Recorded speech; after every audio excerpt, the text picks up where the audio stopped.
Estos shoes ya no se pueden usar.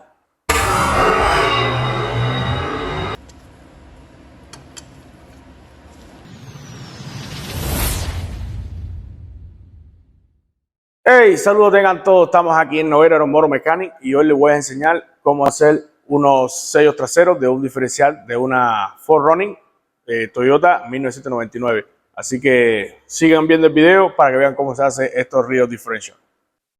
Tengan buen día.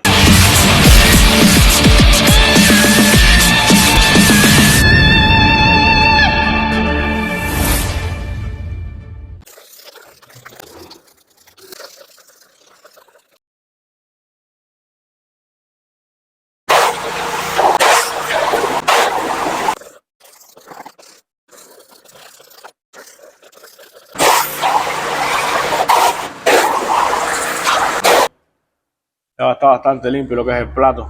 Hay que desconectar el cable del e-brake, o sea, el freno de emergencia, y desconectar lo que es el wheel cilindro, o sea, el pistón de los frenos acá atrás.